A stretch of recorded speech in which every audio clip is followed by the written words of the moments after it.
नमस्कार। हम और हमारा स्वास्थ्य कार्यक्रम में आपका स्वागत है।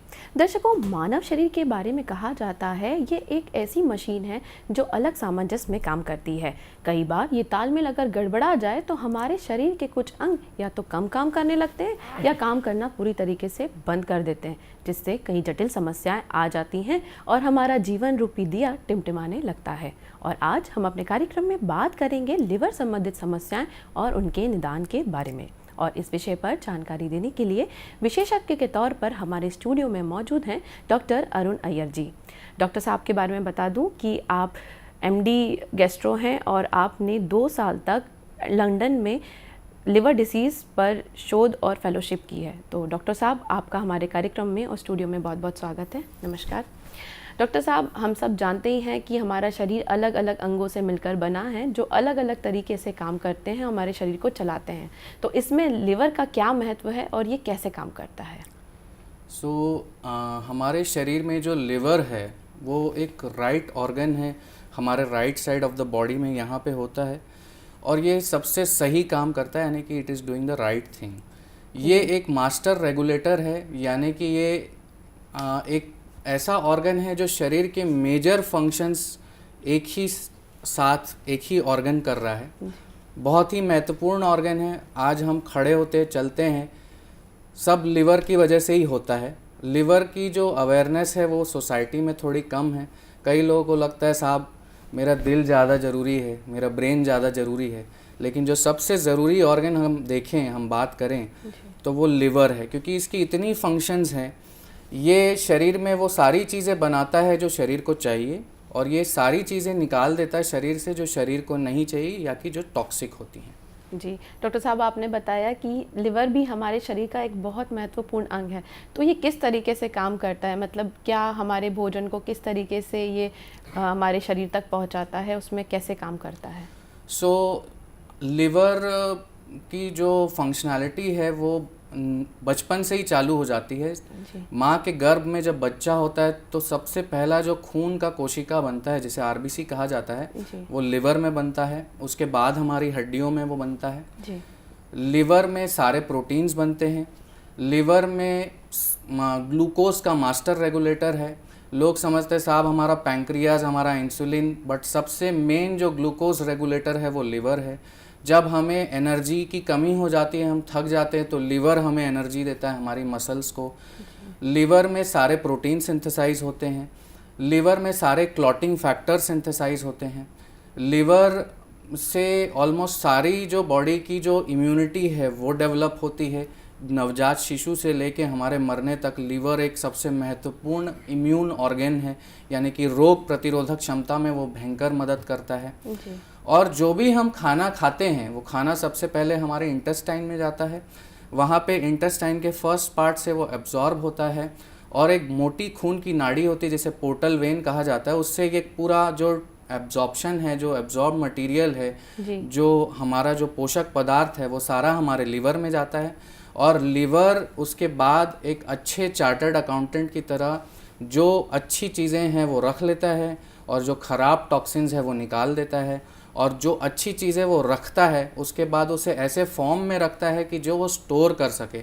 जैसे हम आयरन खाते हैं, हमारे बॉडी में आयरन की ज़रूरत होती है ब्लड बनाने के लिए, ताकत के लिए, मसल्स की यूजेज के लिए, तो आयरन को लिवर स्टोर करके रखता है। ऐसे ही जैसे कि मैंने बताया सारे जितने प्रोटीन्स, अमीनो एसिड, ये सारी जितनी शरीर में जो मेजर चीज़ें हैं जिससे सेल्स बनते हैं, जो बिल्डिंग ब्लॉक्स होते हैं, वो सारा का सारा लिवर मैनेज करता है। जी डॉक्टर साहब, आपने बताया लिवर के फंक्शन के बारे में। और देखा जाता है कि शरीर की सबकी बनावट अलग होती है। मतलब बचपन जैसे हमारी हाइट बढ़ती है, हमारे शरीर का तरीका बदलता है, तो क्या हमारे लिवर का साइज़ भी उसी पर बेस होता है? बहुत अच्छा सवाल तृप्ति जी। बचपन में जो लिवर है वो एक औसतन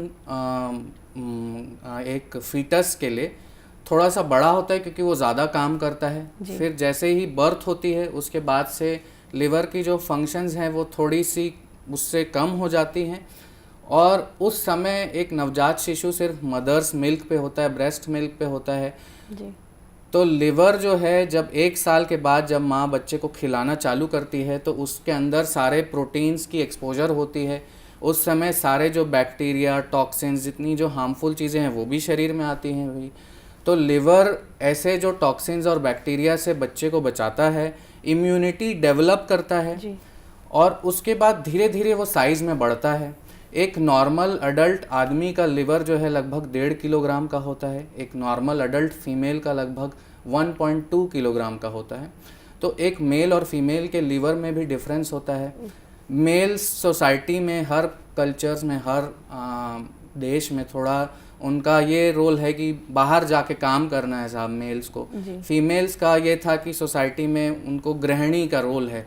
तो उनको जो टॉक्सिन्स एक्सपोजर होते हैं, जो भी मेल्स को जितनी जो ज़्यादा चीज़ें एक्सपोज होती है उसके हिसाब से उसका जिगर, जिसे हिंदी में बोलते हैं लिवर को, तो जिगर जो है आदमी का थोड़ा बड़ा होता है ताकि वो ज़्यादा काम कर सके, ज़्यादा मेहनत कर सके। तो इसलिए भगवान ने थोड़ा मेल्स और फीमेल्स के लिवर को थोड़ा अलग बनाया। लेकिन क्लिनिकली ये देखा जाए तो आजकल जो है लाइफस्टाइल सबकी बदल रही है। आजकल यंगस्टर्स थोड़ा ज़्यादा अल्कोहल में आ रहे हैं। इवन हमने देखा है काफ़ी फीमेल्स भी अब अल्कोहल का सेवन कर रही है, सोसाइटी में बहुत आम बात हो गई है। लेकिन आपने जैसे सवाल किया बहुत अच्छा, एक फ़ीमेल का लिवर, एक सेम अमाउंट ऑफ अल्कोहल अगर एक मेल को दिया जाए और फीमेल को दिया जाए तो फीमेल का लिवर ज़्यादा उससे डैमेज होता है, जल्दी उसे लिवर की बीमारी आती है एज़ कम्पेयर टू मेल्स। लेकिन इसका ये मतलब नहीं है कि मेल्स जो हैं वो पीना चालू रखें। फीमेल्स का लिवर थोड़ा ज़्यादा कमज़ोर होता है, मेल्स का थोड़ा सा ज़्यादा उसमें रेजिस्टेंस पावर होती है। ओवरऑल तो सभी लिवर अगर ठीक से नहीं रखे जाएं तो वो डैमेज हो सकते हैं। जी डॉक्टर साहब, आपने बताया कि अल्कोहल का अलग अलग शरीर में, मतलब महिलाओं के शरीर पे लिवर का अलग फ़र्क पड़ता है अगर वो अल्कोहल कंज्यूम करती हैं। वहीं पुरुष भी अगर अल्कोहल कंज्यूम करते हैं तो उनके शरीर पे, उनके लिवर पर अलग तरीके से प्रभाव पड़ता है। तो इनके क्या क्या लक्षण दिखते हैं? मतलब महिलाओं में क्या अलग लक्षण होते हैं, पुरुषों में अलग लक्षण होते हैं? बिल्कुल, महिलाओं और पुरुष में लगभग सिमिलर लक्षण ही होते हैं। दो तीन चीज़ें ऐसी हैं, जैसे महिलाओं को थोड़ा वॉमिटिंग, उल्टी की थोड़ी ज़्यादा टेंडेंसी होती है, तो वॉमिटिंग या भूख कम लगना, ये सब थोड़ी महिलाओं में ज़्यादा सिम्टम्स देखने को मिलते हैं। बनिस्बत जो जनरल सिम्टम्स हैं दोनों महिलाओं और पुरुष में, भूख कम लगना, उल्टी जैसा लगना, जी मचलना, इसके अलावा right side of the body यहाँ पे थोड़ा पेन होता है। जैसे ज़्यादा एक्सरसाइज कर लिया, ज़्यादा चल फिर लिया, महिलाएं ज़्यादा काम कर ली तो बोले साहब यहाँ पे थोड़ा दर्द होता है। इसके अलावा बोलते हैं साहब हमको 4-5 बजे के बाद हमको बहुत थकान महसूस होती है, क्योंकि जब लिवर ख़राब होता है, जब लिवर फैटी होता है या किसी भी वजह से दिक्कत आती है तो वो सीधा असर मसल पे भी करता है। और मसल्स की जो फैट है, मसल्स की जो अमीनो एसिड्स हैं, जो फंक्शनिंग पदार्थ हैं मसल्स के, वो सब भी लिवर की बीमारी के वजह से थोड़े से हिलडुल जाते हैं। तो ऐसे सिम्टम्स जो हैं, ऐसे पेशेंट्स को थोड़े वेग सिम्टम्स आते हैं, बहुत ही जनरल सिम्टम्स आते हैं। लिवर जब ख़राब हो जाता है तब मरीज़ को जो सिम्टम्स आते हैं, जो लक्षण आते हैं, उनकी जो स्किन है वो थोड़ी सी डार्क हो जाती है, गले के पीछे थोड़ी डार्केश स्पॉट्स आ जाते हैं, उनके स्किन में वाइट स्पॉट्स आ जाते हैं, उनके मुंह से थोड़ी बदबू ज़्यादा आती है जिसे हालाइटोसिस कहा जाता है, उनका पेट सूज जाता है, पेट फूल जाता है, पैरों में सूजिश आ जाती है, भूख ज़्यादा कम हो जाती है, उन्हें इन्फेक्शन ज़्यादा होते हैं। तो ये सारे लक्षण हैं एक लिवर की बीमारी के। जी डॉक्टर साहब, अभी आपने बताया कि फैटी लिवर, तो मैं जानना चाहूँगी कि ये फैटी लिवर क्या होता है? ये फैटी लिवर एक तो ऐसी बीमारी है जो आजकल भारत में लगभग 30% जनता को फैटी लिवर है। अगर हम बाहर रोड में निकल के देखें तो 100 में 30 लोगों को फैटी लिवर है। और ये फैटी लिवर ये होता है कि जब लिवर में नॉर्मली 5% फैट नॉर्मल होता है, 5 से 10% फैट ग्रे जोन में आता है, और 10% से ज़्यादा जब फैट होता है तो लिवर की जो फंक्शनिंग है, जैसा कि हमने शुरू में बताया, वो सारी फंक्शनिंग धीरे धीरे फैट के परसेंटेज के हिसाब से धीरे धीरे कम होने लग जाती है। इसे फैटी लिवर कहा जाता है। जी, तो डॉक्टर साहब जैसे आपने बताया कि इसकी अलग अलग स्टेज होती हैं, क्या इनको अलग अलग ग्रेड्स पे बांटा जाता है? तो हम कैसे समझेंगे कि कैसे अर्लियर इसको डिटेक्ट किया जाए कि हमारी कौन सी स्टेज चल रही है? फैटी लिवर के 4 स्टेजेस होते हैं, और फैटी लिवर एक ऐसी बीमारी है, अनफॉर्चुनेटली पेशेंट को ज़्यादा सिम्टम्स नहीं आते, शुरुआती स्टेजेस में हल्का थकान, जी और कई लोग बोलते हैं कि पैरों में जो पिंडलियाँ होती है, जो काफ मसल होती है, उसमें थोड़ा सा खिंचाव होता है, जी। थोड़ी सी भूख कम हो जाती है, थोड़ा सा यहाँ पे दर्द होता है। तो इसका डायग्नोसिस कैसे हो, इसे पहचाने कैसे? जी तो प्रिवेंटिव मेडिसिन जो है, सारी सरकारें, जितनी भी दुनिया की सरकारें हैं, वो प्रिवेंटिव मेडिसिन पे ज़्यादा वर्क कर रही हैं। जी इंडिया में अनफॉर्चुनेटली प्रिवेंटिव मेडिसिन पे थोड़ा कम काम हुआ, अभी जनता जागरूक हो रही है। जी हर आदमी को एक बार, हम लोग सब once a year health checkups में जाते हैं, जी हम सोनोग्राफी कराते हैं। सोनोग्राफी अगर अच्छे से की जाए, जो रेडियोलॉजिस्ट सोनोग्राफी में फैटी लीवर पकड़ना जानते हैं, ऐसे हम पूरे गांव-गांव में प्रिवेंटिव मेडिसिन के तौर पे कैंप्स कर सकते हैं। हम खुद भी करते हैं हमारे हॉस्पिटल की तरफ से। तो हमें एक बेसिक टेक्नीशियन ही लगता है, हम सारे मरीज़ों का जो है अल्ट्रासाउंड कर लेते हैं, और उनकी SGPT नामक एक टेस्ट होती है जो लगभग 20 से 50 रुपए में हो जाती है। जी इन दोनों से हम पता लगा लेते हैं कि पेशेंट को फैटी लीवर है और वो किस स्टेज में है। अच्छा, इसके अलावा एक ऐसा टेस्ट है जो अभी आया है मार्केट में उभर के, जिसे फाइब्रो स्कैन कहा जाता है। जी ये फाइब्रो स्कैन एक ऐसा टेस्ट है जो फैटी लीवर को, या लीवर की जो बीमारी है, वो घातक स्टेज में पहुंचने से 5 से 10 साल पहले ही वो पकड़ लेता है। जी तो ये प्रिवेंटिव लिवर मेडिसिन में एक बहुत मेजर रोल प्ले करता है। ये एकदम सोनोग्राफी की तरह एक टेस्ट है। इसमें एक पेन की तरह एक चीज़ यहाँ पे टच की जाती है, कोई टाइप से कहीं पे भी दर्द नहीं होता, कोई सुई नहीं चुभाई जाती। एक सोनोग्राफी की तरह यहाँ पे रखा जाता है। 2 मिनट का जांच है, मशीन एकदम लेटेस्ट टेक्नोलॉजी की है, और इसे 2 मिनट में हम पता लगा लेते हैं कि आपको फैटी लीवर है, आपकी स्टेज कितनी है, और आगे चल के ये कितने हिसाब से बढ़ सकता है, और इसे कैसे ट्रीट करा जा सकता है। तो आजकल की जो फाइब्रो स्कैन की मशीन है, उसमें 2 स्कोर्स आ गए हैं। पहले एक ही स्कोर होता था, उसमें फैटी लीवर का भी स्कोर आ गया है, जिसे कैप स्कोर कहा जाता है, जी। और फाइब्रोसिस का भी स्कोर आ गया है कि फैटी लीवर के 4 स्टेजेस के बाद फिर फाइब्रोसिस चालू होती है, लिवर सिरोसिस हम बात करेंगे। जी। तो उसकी भी स्टेजिंग कितनी है वो फाइब्रो स्कैन में पता लग जाती है। तो फैटी लीवर के जो 4 स्टेजेस होते हैं, अगर 10% से 30% फैट है तो वो फर्स्ट स्टेज है, 30 से 60 है, 66 है तो सेकंड स्टेज है, 66 से 90 है तो थर्ड स्टेज है, 90 से ज़्यादा है तो फोर्थ स्टेज है। उसके बाद फाइब्रोसिस की स्टेज आती है, F1, F2, F3 और F4। जी तो वो फाइब्रोसिस की वैसे ही 0 to 30, 30 to 60, 60 to 90 और मोर देन 90% अगर लीवर में फाइब्रोसिस, यानी कि लीवर में जैसे फैटी लीवर होता है उसके बाद रेगुलर इन्फ्लेमेशन होता है, लीवर में सूजिश आती है, और जैसे कि किसी को चोट लग जाए तो वहाँ पे घाव भर जाता है, तो जगह हार्ड हो जाती है। जी उसमें अगर देखिए माइक्रोस्कोप में तो छोटे छोटे रेशे बन जाते हैं। वैसे ही लीवर के अंदर के रेशे को फाइब्रोसिस कहा जाता है, जी और इसकी जो स्टेजिंग है वो 4 होती है, और उसके बाद लिवर पूरा सिरोटिक हो जाता है, या जिसे सिरोसिस की बीमारी कही जाती है। जी डॉक्टर साहब, आपने बताया सिरोसिस, ये सिरोसिस आखिर है क्या? तो सिरोसिस एक ऐसी चीज़ है, जब फैटी लिवर या किसी भी वजह से जब लिवर डैमेज होता है किसी भी मेल या फीमेल का, अगर 60 से 70% औसतन लिवर डैमेज हो जाता है तो वो सिरोसिस में पहुंच जाता है। और सिरोसिस में जब लिवर पहुंचता है तो जितने लिवर के फंक्शन हैं वो सब कम हो जाते हैं, यानी कि खून उसका कम बनता है, उसकी जो क्लॉटिंग फैक्टर्स है कम बनती है, एल्बुमिन कम हो जाता है, तो पैरों में सूजिश, पेट में पानी भर जाना, उसके अलावा जो जॉन्डिस है, पेशेंट को पीलिया हो जाता है। जी और कई लोगों को सिरोसिस की जो स्टेज इंक्रीज होती है तो पीलिया जो है दिमाग में चढ़ जाता है, उनकी गफलत हो जाती है, उनका ब्रेन ठीक से काम नहीं कर पाता, वो ड्राइव नहीं कर पाते, लिख नहीं पाते, कैलकुलेट नहीं कर पाते। तो सिरोसिस ऐसी बीमारी है जिसमें बेसिकली लिवर की जो फंक्शनिंग है बहुत कम हो गई है, और जैसे तैसे काम चल रहा है। जी डॉक्टर साहब, आपने बताया सिरोसिस के बारे में, तो इसकी क्या अलग अलग टाइप होते हैं कि इनको अलग अलग तरीके से डिटेक्ट किया जाता है? बिल्कुल अच्छा सवाल तृप्ति जी। लिवर सिरोसिस के जनरली 3 टाइप्स होते हैं। पहला जो है वो माइक्रोनोडुलर सिरोसिस, यानी कि जो अल्कोहल से जिसका लिवर ख़राब होता है उनके छोटे छोटे नोड्यूल्स हो जाते हैं लिवर में, जी उसे माइक्रोनोडुलर कहा जाता है मेडिकल लैंग्वेज में। दूसरा है मैक्रोनोडुलर सिरोसिस। आजकल बीपी और शुगर की जो प्रॉब्लम है पूरे भारतवर्ष में ही नहीं, पूरे विश्व में इतनी ज़्यादा है, लगभग 30% पूरी वर्ल्ड की population, India is no exception, सबको बीपी और शुगर की समस्या है। अच्छा, शुगर की बात करें तो जितने शुगर पेशेंट्स हैं लगभग 70% शुगर वालों को फैटी लीवर देखा जाता है। बीपी में लगभग 50% लोगों को, जिन्हें कोलेस्ट्रॉल की समस्या है उनमें भी सब फैटी लीवर। तो फैटी लीवर एक्चुअली हम अंदर से देखें, आयुर्वेद में ये कहा जाता था कि साहब जितनी सारी बीमारियां हैं उसका जड़ जो है वो पेट है, और पेट में जो सबसे महत्वपूर्ण ऑर्गन है वो लिवर है।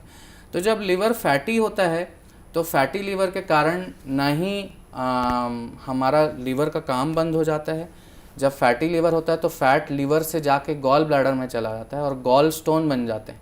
तो गॉल स्टोन जो पित्त की पथरी है वो फैटी लीवर की वजह से होती है, ना ही गॉल ब्लैडर की बीमारी है। जब और फैट बढ़ जाता है तो जो वसा है, जो फैट है वो आर्टरीज में चला जाता है, हार्ट अटैक होता है, ब्लड प्रेशर बढ़ जाता है। उसके बाद जब और थोड़ी ज़्यादा दिक्कतें हो जाती है तो ब्रेन में चला जाता है, स्ट्रोक्स हो जाते हैं पेशेंट्स को।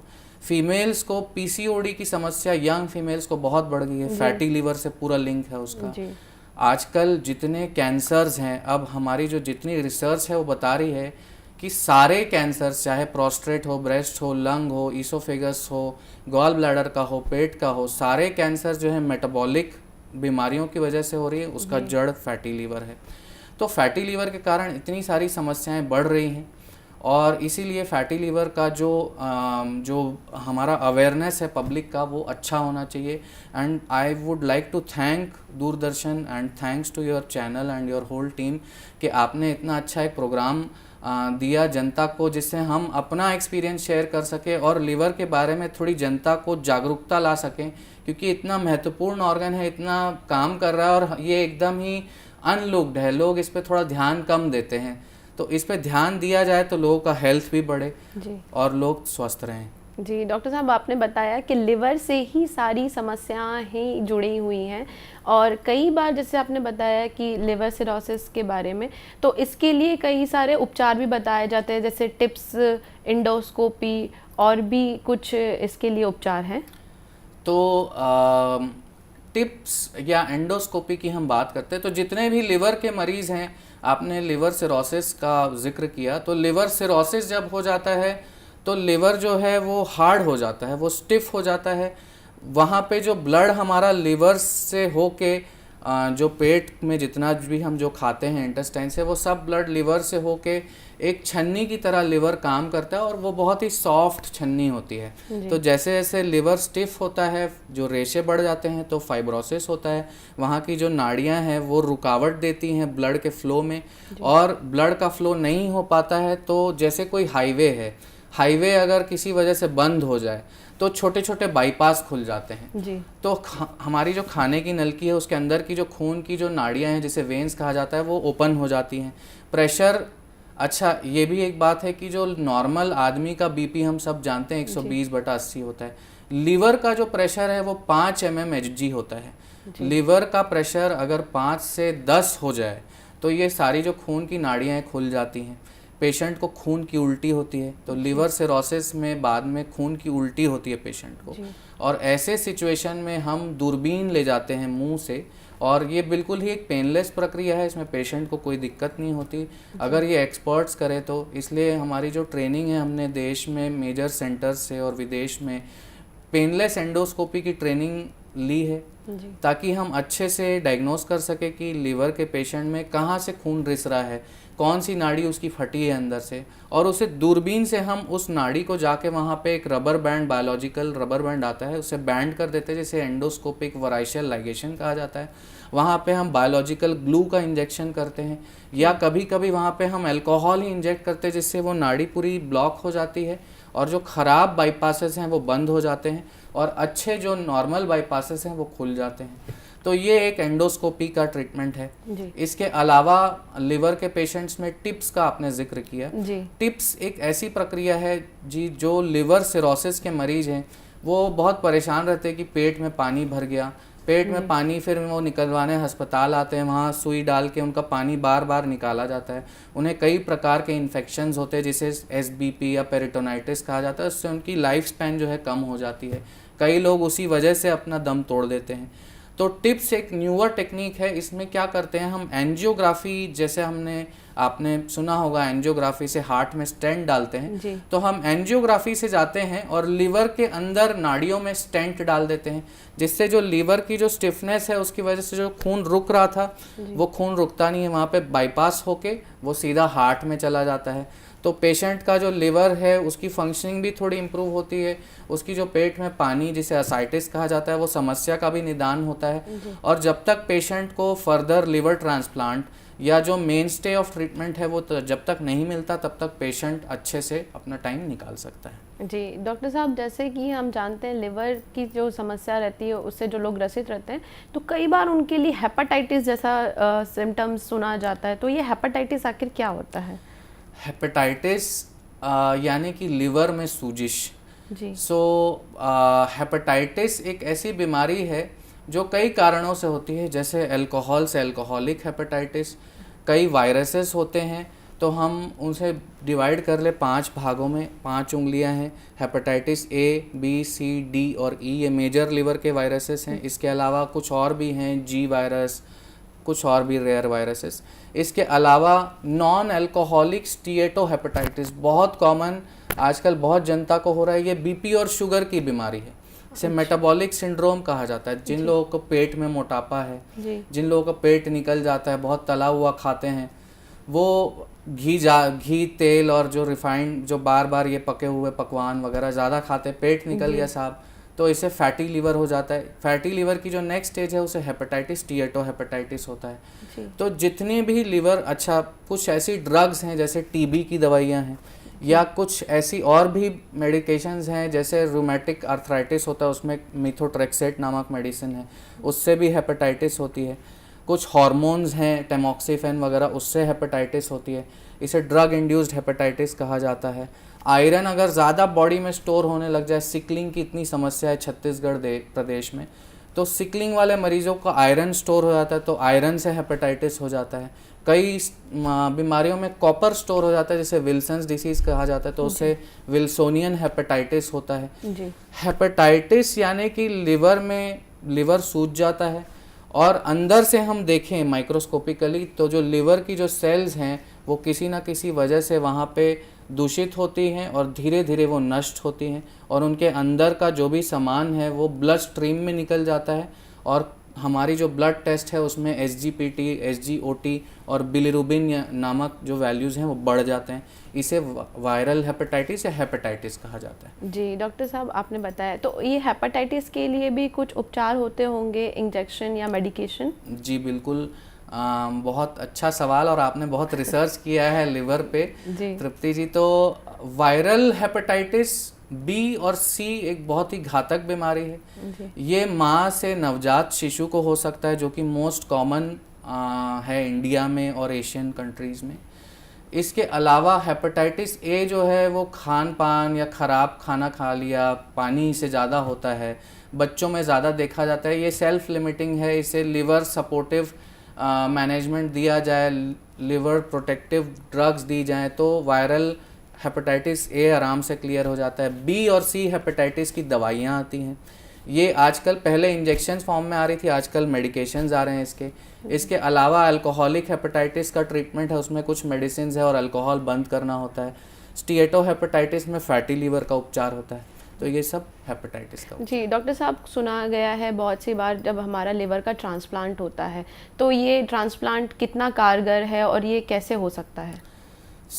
लिवर ट्रांसप्लांट से जुड़ी बहुत सारी भ्रांतियां हैं हमारे पूरे सोसाइटी में कि साहब लिवर ट्रांसप्लांट तो बहुत बड़ी सर्जरी है, बचेगा कि नहीं बचेगा हमारा मरीज़, बहुत खर्चीला काम है। तो डेफिनेटली लिवर ट्रांसप्लांट एक बड़ी सर्जरी है जी। लेकिन लिवर के जो सिरोसिस के मरीज़ हैं उनके लिए ये एक रामबाण इलाज है, ये एक ब्रह्मास्त्र है। जो किसी भी मेडिसिन से ठीक नहीं हो रहा वो लिवर ट्रांसप्लांट से ठीक हो सकता है। लिवर ट्रांसप्लांट के बाद की लाइफ हालांकि थोड़ी रेस्ट्रिक्टेड होती है, लेकिन अगर पेशेंट्स फॉलो कर सके तो वो एक नॉर्मल लाइफ जी सकते हैं। अच्छा, जिसका भी लिवर ख़राब है, अगर वो मेडिसिन से ठीक नहीं हो रहा है और धीरे धीरे वो 70% तक 80% तक ख़राब हो गया है, मेडिकल मैनेजमेंट नहीं काम कर पा रही, ऐसे पेशेंट्स को लिवर ट्रांसप्लांट में लिस्ट किया जाता है। गवर्नमेंट आजकल बहुत सपोर्ट कर रही है इसके लिए। और लिवर ट्रांसप्लांट जो है वो दो तरीके का होता है। एक तो किसी ब्रेन डेड इंसान का जो एक्सीडेंट्स में घायल हो गए हैं, उनका लिवर निकाल के रोगी के लिवर को निकाल दिया जाता है और रोगी के शरीर में फिट कर दिया जाता है। आम बात यह है कि इतने आसानी से डोनर्स नहीं मिलते हैं, तो जिनका लिवर ख़राब है किसी भी वजह से, उन्हें जनरली आप अपने relatives, first degree relatives liver donate करते हैं, लेकिन इनका ब्लड ग्रुप जनरली सेम होना चाहिए, तभी वो डोनेट कर पाते हैं। तो उनका 30% लिवर का हिस्सा निकाल के पेशेंट के लिवर को पूरा हटा दिया जाता है और उसमें वो 30% हिस्सा लगा दिया जाता है और वो धीरे धीरे करके 2 से 3 महीने में ग्रो करता है। और जो सिरोसिस का मरीज़ है उसके लिए ये एक बहुत ही रामबाण इलाज सिद्ध होता है। जी डॉक्टर साहब, आपने हमें इतनी महत्वपूर्ण जानकारियाँ दी और अपना इतना बहुमूल्य समय हमें दिया, उसके लिए आपका बहुत बहुत धन्यवाद। और दर्शकों, जाते जाते मैं बस यही कहना चाहूँगी कि आप अपने स्वास्थ्य का, अपने शरीर का ध्यान रखें। और किसी ने क्या खूब कहा है कि समुंदर में उतरने से पहले बाहर निकलने की सोच, समुंदर में उतरने से पहले बाहर निकलने की सोच, डूबने से पहले गहराई का अंदाज लगा। तो दर्शकों, अपना और अपनों का रखिए ख्याल, खूब खाइए अच्छा अच्छा स्वास्थ्य भरा अपूर्ण भरा आहार, और दीजिए हमें इजाज़त। नमस्कार।